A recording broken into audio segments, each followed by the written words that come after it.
I'm Katie Cowan, and this is the Creative Boom Podcast. Our next guest is Tom Geismar, the acclaimed American graphic designer famous for creating some of the world's most recognisable and enduring brands. You've been in this business for quite a while, if you don't mind me saying. Your branding and design firm was established over 65 years ago in New York City, my gosh, with friends Ivan and Robert. I hope you don't mind me using everybody's first names. What are your standout memories from back then, when it was in such a very different world to the one we have today?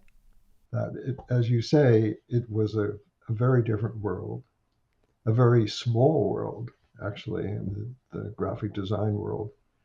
I think almost everyone who was in it knew each other and were sort of friends, even though we were competing, we were personal friends and so on.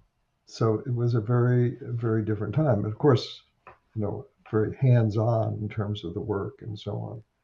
So also in that sense, it was a very, very different time. Yeah, so much has changed since then. It was in an era really on the cusp of enormous cultural change. What did that feel like as graphic designers back then? So we came together in 1958, and then the 60s. I mean, the late 50s and the 60s were a really incredibly tumultuous time, but also a very creative time, and it was just so influential and so great to be part of that. I mean, when I went to school, they did not have a course in graphic design. That was not something that was offered at that time. Today, it's become, I think, the most popular course in art schools certainly throughout the States. But at that time, there were very few art schools in graphic design. And it was only by chance that I ended up going to Yale for graduate school, where they had just started the school. I knew nothing about it, but a teacher at Rhode Island School of Design recommended I look into it. And did it. And, I mean, it basically changed my life. And at that time, the teachers were all the leading designers certainly in the U.S. So it was a special time. And then the 60s were so tumultuous. So many things happened in the world, and we were sort of part of that. And but it was a very tumultuous time, as is today, for sure. Did you sort of realize you were going through such a kind of cultural shift? Did you see that sort of have an impact on the briefs that were coming through? That change from the sort of 50s innocence to the summer of love of the 60s? When you're caught up in the middle of it, I'm not sure. You don't really notice. how where you are. I mean, it's just the world that you're dealing with. And it was exciting and, tumultuous. We were, lucky that it was the start of something in terms of design and graphics. So we were sort of, ahead of it. I mean, we were really on an exact path with, what is now Pentagram and Total Design. And you were kind of pioneers then in that case, would you say? Yeah, I'd say we were a second generation after those people I was describing as our teachers, incredible people who all were on their own. I think the thing that we did, which was unique, and I think it also, just to an extent, goes with Pentagram, is that we wanted to base the idea of our office on more of an architectural office. That's why we gave it our names rather than making up a name. Which is a bit difficult for anyone to pronounce for years. But it was the idea of being a collaborative. And it worked very well for you because, you and your friends, Ivan and Robert, you kind of went on to develop an agency that has lasted and built such a legacy ever since. How did you all work so well together? Were there ever any kind of disagreements, shall we say? I think we did work well together. I think, I mean, fortunately, we always had a lot of work to do, even if it was nothing special. Um, so there were not disagreements, about things like that, and about work and about the office. We started out with one assistant, and then we had to get a couple more. So then we had to move. We went through changes. In our first offices, we were actually, our office was like a two-bedroom apartment, and I mean, it literally was. And he and I shared one of the rooms, and the desk was a big,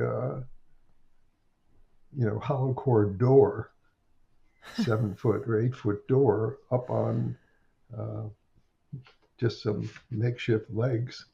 And so he sat on one side of it, and I sat on the other side of it. And that for me was a great experience because BJ was so intense and so smart, and it was really a very eye-opening. Plus, working so closely with someone, which I had never done before, was for me a terrific experience. He did a famous book jacket, which was called "Passing Time," was the title of the book, and what he did, he used to sit there, be on the phone, he'd be smoking, and he'd be scribbling. I mean, just doing doodling. And when this project came in to do a book jacket, he just ripped off the paper he had been doodling on, and that became the jacket. Wow. For the book. Very creative. For passing time. Yeah, that's a real New York story, isn't it? Of starting from very small to what you have now, and everything you've achieved along the way. That is a true New York story. We've always tried to keep it fairly small so that we could have a very hands-on role in it, because we always wanted to design and not be administrators. Yeah. And to some extent, we've been able to do that, not consistently, but pretty much as possible. But it's been a goal, at least, to have that, not to get bigger than we could handle. Yeah, it's very difficult to stay deliberately small. So how's it feel today compared to back then? Does it feel familiar to any moments over the years, or is today and what's happening unique, would you say? And it's scary as it was back then.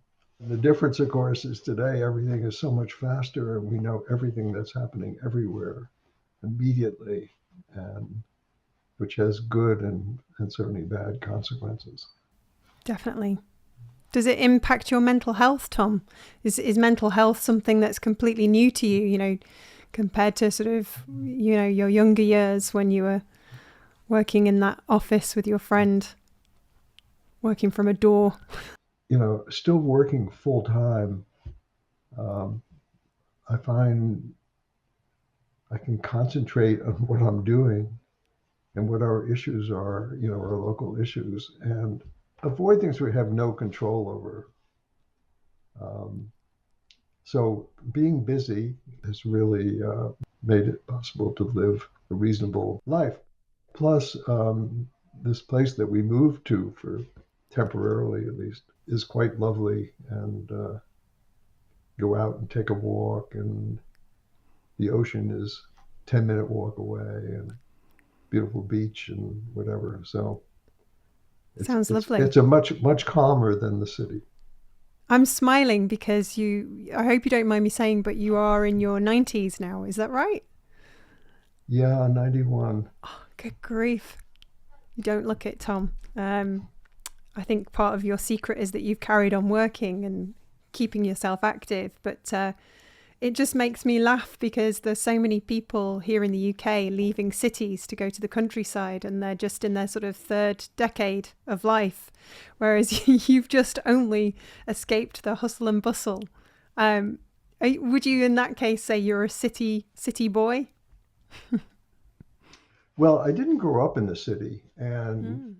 but uh, ever since I got out of the army and joined Ivan and Brownjohn, I lived in the city, and I liked living in the city.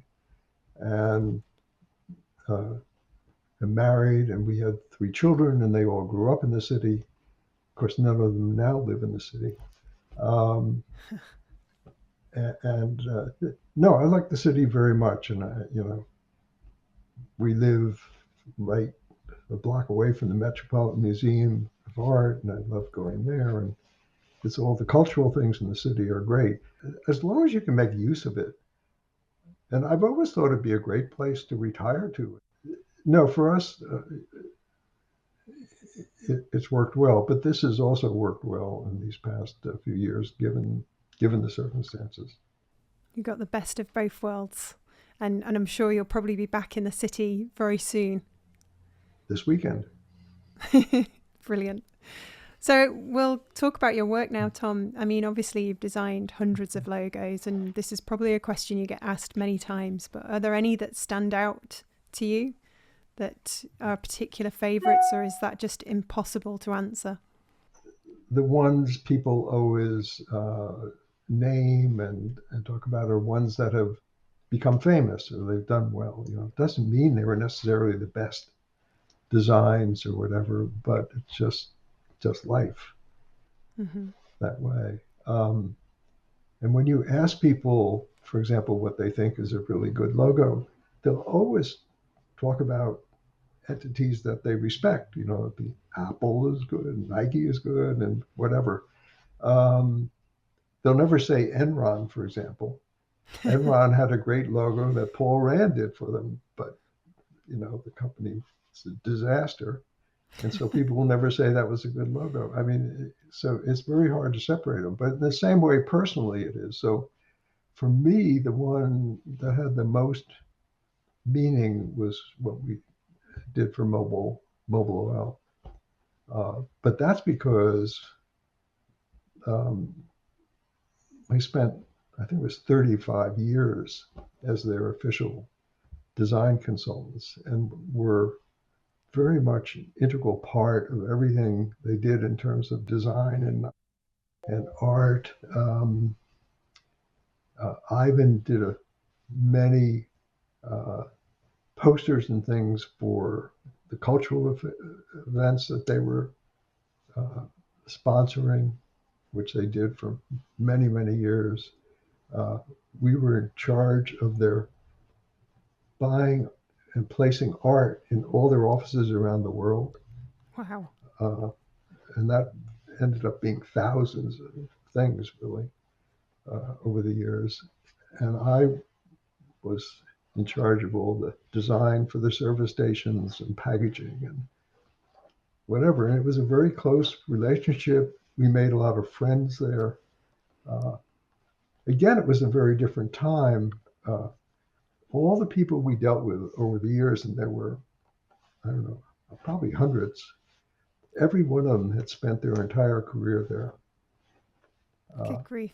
Today, that's completely unheard of, That really is. but that was the case. And there was a culture there that uh, they respected us and we respected them. And so it was a really meaningful experience when they were, I don't know, bought out or merged with Exxon in 1995. That was the end of our relationship. And that Exxon apparently had a completely different culture Mm. It's all about than people, isn't it?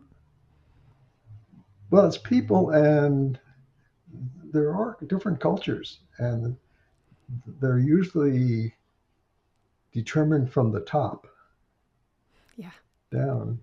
So today, I know the oil and gas companies are um, question, but I always wondered what would have happened with Mobil if they had stayed separate from Exxon Yeah, it's in interesting. these times. Yeah.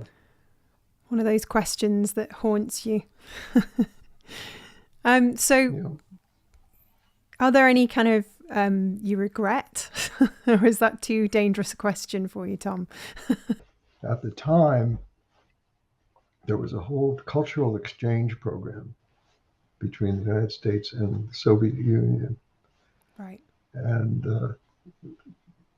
we were asked to help and get the AIGA, American Institute of Graphic Arts, to put together an exhibit of American graphic arts.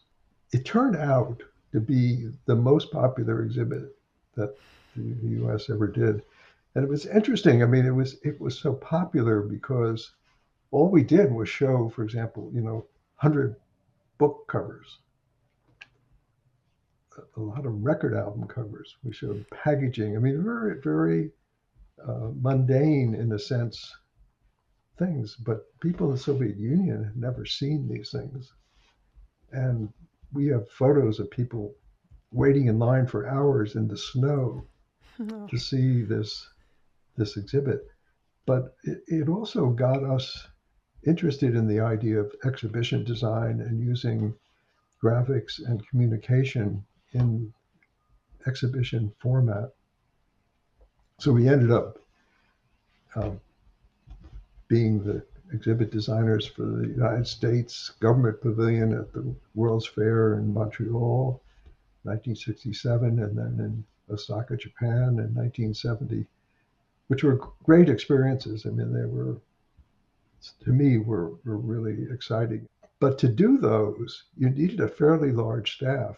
And so we ended up in the 80s and 90s with, 35, almost 40 people at times, including historians, writers, um, uh, people to do mechanical drawings, and so on and so forth. Ivan especially disliked, or he felt he was losing control when we did these large projects with so many people and so on. So we essentially decided to split up our office at that point, uh, finally in 2005, and that we would just do graphics, and a lot of the people who were associates and so on in the firm who were doing exhibition design and so on would form their own firm, which they have to this day, and they're very successful, great. which they call C&G Associates.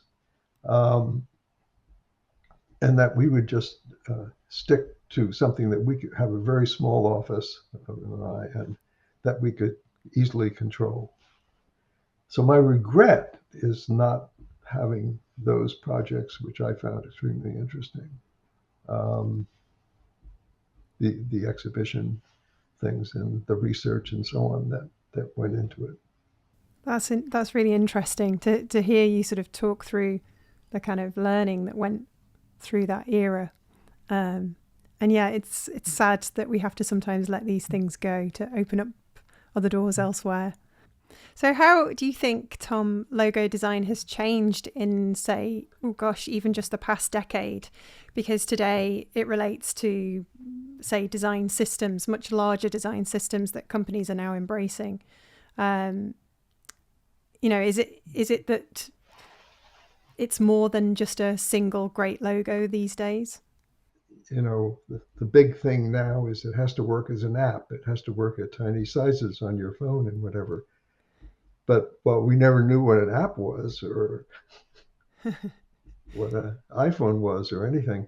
We always tried to do things that were really simple that could work at in different sizes, different scales, if you will, and different materials. Um, that was always important to us.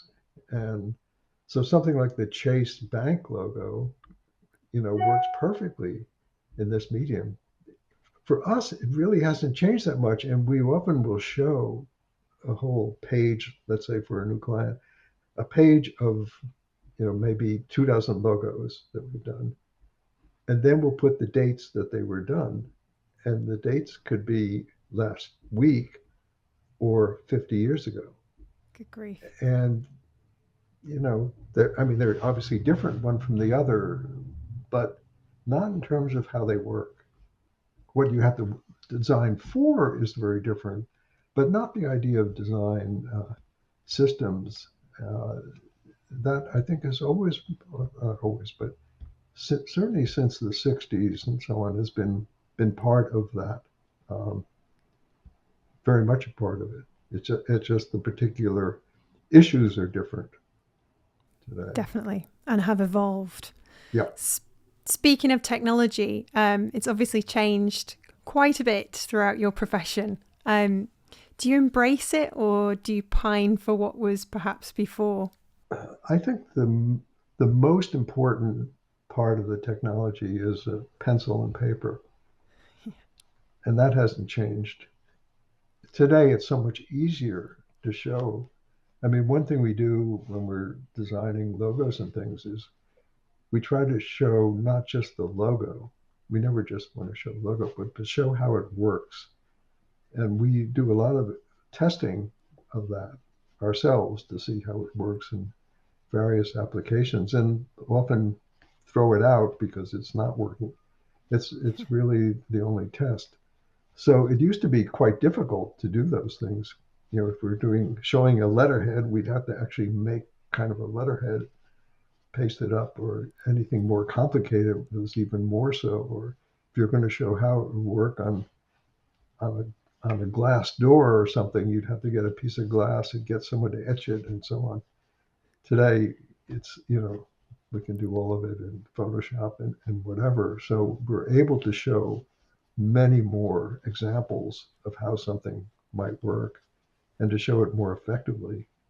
So that's been great. The thing that is slightly not uh, a regret, I guess, is to say, is all the services that we all used to use have all gone by the boards pretty much. Mm. You would send out, if you needed typeset, you would send it out. The typesetters would work overnight, and in the morning on your desk would be proofs of what you had set. If you needed an image, you'd have to send it out to a photostat shop for them to do it. So on and so forth. The printers, we worked closely with the printers because everything was printed, and you knew all the printers and knew what they could do and what they specialized in, and paper suppliers. I mean, it was a whole world of graphic arts suppliers and colleagues and so on, almost all of whom are now no longer. Uh, Sad how yeah. it disrupts the industry. It changes jobs. It makes things redundant. And you've often seen that happen during your career, I'm sure, where new tech's been introduced and it causes this impact. It threatens creativity. With that in mind, Tom, what do you think makes a great designer? I've found that all the really good designers that I know are also very bright, um, and they may work very differently, and their work may look very different. Uh, but whether they're designers or illustrators or um, typographers or whatever, there's an intelligence that comes about, and that's why I think it's a really interesting profession for young people to think about, not as stylists so much, even though I guess that applies in certain areas, but it's challenging and continually different. The challenges are different. Definitely. Where are you focused on? What are you focused on right now, Tom? What are you excited about in the next sort of year? Staying healthy and being able to continue doing Like the what Bee I'm doing. Gees. Like the Bee Gees, yes. Well, you kind of, I think, it would be an insult to ask you why you've never felt the need to retire. I think you kind of answered that question previously when we were talking about mental health. I mean, do you feel like you would get bored if you sort of hung your pencil and paper up? Yes. is the simple answer. I've also seen so many people who, after retiring, looking forward to it and for 6 months saying it's so great, and then pretty much disintegrating. Especially men, who have led very busy lives and suddenly have to think of reasons to go to the store to buy a loaf of bread or something just to keep busy. For someone who has many other interests and can stay active with those, it can be great. I guess it depends on your personality, but I find to be continually engaged. One of the things that we do, for example, in our projects, which we've always done, but even more so now, is to start out, we interview a lot of people. And we're working in many different fields. I mean, our clients are from many different areas. I find that really interesting. And the discussions are not about design. We're trying to understand the culture and the issues of why we've been brought in here. So there are a lot of things in the medical field and other fields and inventions and aviation and so on that I find very interesting. So it keeps you interested. Oh, definitely. You've chosen the perfect industry. I mean, I hope you don't mind me saying so, Tom, but you've had 16 presidents in your lifetime. And 16? Wow. 16 from Hoover to Roosevelt. Oh, no, sorry, you started off with Hoover and Roosevelt. And here we are today with Biden. Yeah. Gosh, 16. Wow. And you've only had one queen. I know. That's so true. Bless her. Do you ever think about leaving a legacy yourself, or is that something you try not to think about? Yeah, pretty much.